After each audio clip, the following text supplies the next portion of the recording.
నిన్న ఆంధ్రప్రదేశ్ క్యాబినెట్ సమావేశం జరిగింది. ఈ సమావేశంలో ముఖ్యమంత్రి నారా చంద్రబాబు నాయుడు గారు మంత్రుల యొక్క పనితనం మీద ర్యాంకులు ప్రకటించారు. ఇది రాష్ట్రంలో చాలా చర్చనీయాంశమైంది. ఇలా ర్యాంకులు ప్రకటించడం చంద్రబాబు నాయుడు గారికి కొత్త ఏమీ కాదు.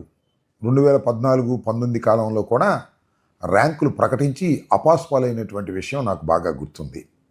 అసలు నాకు తెలియగలుగుతానండి, 8 మాసాలు పరిపాలన చేసిన తర్వాత ర్యాంకులు ప్రకటించాల్సిన అవసరం ఏముందో నాకు అర్థం కానటువంటి అంశం.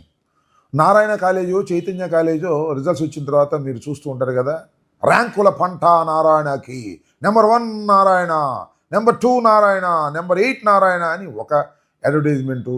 Narayana all India 1 2 3 4 5. అదేవిధంగా చైతన్యకు నెంబర్ 3, నెంబర్ 4, నెంబర్ 5 అని ఈ రకంగా అడ్వర్టైజ్మెంట్లు చేసుకునేటటువంటి సంఘటనలు, అలాంటి వ్యాపార ప్రకటనలు మనం చూసాం. 1 1 1 2 2 2 3 4 4. సాక్షాత్తు నారా చంద్రబాబు నాయుడు గారే క్యాబినెట్ మీటింగులో ర్యాంకులు ప్రకటించేటటువంటి ప్రయత్నం చేయటం అనేది మరి దాన్ని కామెడీ అనాలో లేక రాష్ట్ర ప్రజల్ని దృష్టి మరలించే కార్యక్రమం అనాలో నాకు అర్థం కాల. చిత్రం ఏంటంటే, ఆయన ప్రకటించినటువంటి ర్యాంకుల్లో చంద్రబాబు నాయుడు గారికి 6వ ర్యాంకు ప్రకటించుకున్నారు. 6వ ర్యాంకు ప్రకటించుకున్నటువంటి చంద్రబాబు నాయుడు గారు మంత్రివర్గం పనితీరు బ్రహ్మాండంగా ఉండాలి, ఇంకా ముందుకు సాగాలి అని మాట్లాడుతున్నాడు. నువ్వు అసలు నెంబర్ 1 రావాలి కదా. నిజంగా పనితీరు తెలిసి ఉంటే ఈ రాష్ట్ర ముఖ్యమంత్రి నెంబర్ 1 స్థానానికి చేరాలి. ఆయన ఇచ్చిన ర్యాంకుల్లోనే వాళ్ళ అబ్బాయికి ఏమో 8వ ర్యాంకు వాళ్ళ అబ్బాయికి ఇచ్చాడు. ఉప ముఖ్యమంత్రి గారికి ఏమో 10వ ర్యాంక్ ఇచ్చారు. ఏమిటి ఈ ర్యాంకులు నాకు అర్థం కాల. అందరికన్నా మించి ఫరూక్ గారికి మొదటి ర్యాంక్ ఇచ్చాడు. మరి దాని ప్రకారం శాఖ కూడా మార్చుకోవచ్చు. 2వ ర్యాంక్ ఏమో కందుల దుర్గేష్ గారికి, అంటే జనసేన పార్టీలో ఉన్నటువంటి కందుల దుర్గేష్ గారికి ఏమో 2nd ర్యాంకు.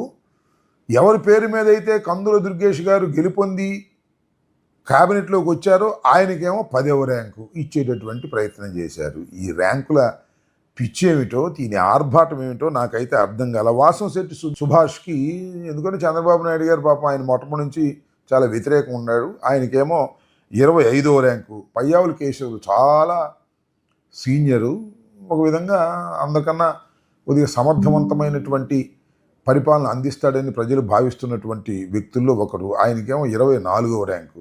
అసలు ఏంటి ఈ చాదస్తం ఏమిటి, ఈ పిచ్చి ఏమిటి, ఈ ర్యాంకులు ఏమిటి, ఈ ర్యాంకులతో మంత్రులను అవమానించే కార్యక్రమాలు ఏమిటో ఎవ్వరికీ అర్థం కానటువంటి పరిస్థితి.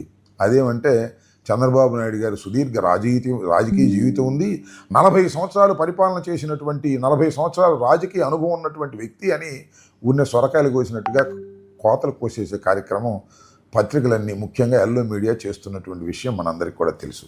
ఈ విధంగా చంద్రబాబు నాయుడు గారు ర్యాంకులు ప్రకటించారు. ప్రజలు ఏ ర్యాంక్ ఇస్తున్నారు? చంద్రబాబు నాయుడు గారికి ప్రజలు ఏ ర్యాంక్ ఇచ్చారు ఈ 8 మాసాల్లో? దాన్ని తెలుసుకోగలరా? మీరిచ్చినటువంటి సూపర్ 6 అన్నీ కూడా సూపర్ చీట్ చేశారు. ఒక్కటి కూడా సక్రమంగా అమలు చేయలేదు. ఇచ్చినటువంటి వాగ్దానాలన్నింటినీ కూడా చెత్తబుట్టలో వేసేశారు. అదేమంటే రాబోయే కాలంలో మేము వాటిని పరిశీలిస్తామనేటువంటి ఒక దొంగ మాటలు చెప్పేటటువంటి కార్యక్రమం చేస్తున్నారు మీరు.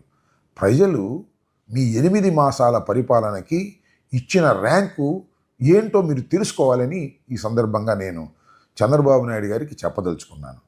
పైగా ఇంకొక అనూహ్యమైనటువంటి పరిణామం కూడా జరిగింది. ఈ క్యాబినెట్ సమావేశానికి 10వ ర్యాంకు సాధించినటువంటి డిప్యూటీ సీఎం పవన్ కళ్యాణ్ గారు మాత్రం రాలేదు. ఎందుకు రాలేదో తెలియదు. అనారోగ్య కారణాల వల్ల రాలేదనేటువంటి ఒక ప్రకటన మాత్రం పత్రికల్లో మనం చూస్తున్నాం.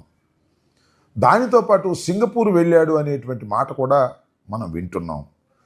ఏది వాస్తవమో ఏది అవాస్తవమో ఒక కన్ఫ్యూజన్ స్టేజ్లో ప్రజల్ని పెట్టవలసినటువంటి అవసరం ఉప ముఖ్యమంత్రి గారికి ఉందా అని నేను అడుగుతా ఉన్నా. ఉప ముఖ్యమంత్రి గారు ఖచ్చితంగా తాను ఎక్కడున్నాను, ఏం చేస్తున్నాను, ఎందుకు క్యాబినెట్ మీటింగ్కు రాలేకపోతున్నాను అని ప్రజలకు ట్రాన్స్పరెంట్గా వివరణ ఇవ్వవలసినటువంటి పని లేదా అని అడుగుతా ఉన్నా. ఎందుకు వివరణ ఇవ్వడానికి భయపడుతున్నారు? మన సినిమా షూటింగ్లో ఉండి అసత్యాలను చెబుతున్నారా? లేకపోతే సింగపూర్ ఏదైనా పర్సనల్గా పని మీద వెళ్ళారా? నిజంగానే ఆరోగ్య పరిస్థితి బాగోక బెడ్ రెస్ట్ తీసుకుంటున్నారా? వెన్నెముక నొప్పిగా ఉండి వీటికి క్లారిఫికేషన్ ఉండాలి కదా, ఎవరైనా సరే సాక్షాత్తు ఆయనే ఇవ్వచ్చు. కానీ ఆయన మాత్రం దానికి ఇవ్వడం లేదు. ఏమిటో మరి ఈ రకమైనటువంటి ధోరణి మరి ఎవరికీ నచ్చనటువంటి ధోరణి. 25 మంది మంత్రులు ఉన్నారు, 26ది ఖాళీగా ఉంది. ఆ ఖాళీగా ఉన్న సీట్ ఏమో ఎవరి కోసం ఎదురు చూస్తుందో మనకు తెలియదు. మనకున్నటువంటి సమాచారం ప్రకారం, ప్రజలకు అర్థమైన దాని ప్రకారం నాగబాబు గారి కోసం ఆ సీట్లో కర్చీఫ్ వేశారంటున్నారు. అసలు మంత్రివర్గంలో కర్చీఫ్లు వేయటం ఏంటో, ఆ మంత్రివర్గంలోకి తీసుకోకుండా ఉండటం ఏమిటో. ఈ మధ్యన పవన్ కళ్యాణ్ గారు ఒక స్టేట్మెంట్ ఇచ్చారు. మా అన్నగారైనటువంటి నాగబాబు గారు ఖచ్చితంగా ఎమ్మెల్సీ అయిన తర్వాత మాత్రమే క్యాబినెట్లోకి వస్తారు అని. మీకు చాలా సాంప్రదాయాల మీద గౌరవం ఉంది, సంతోషం.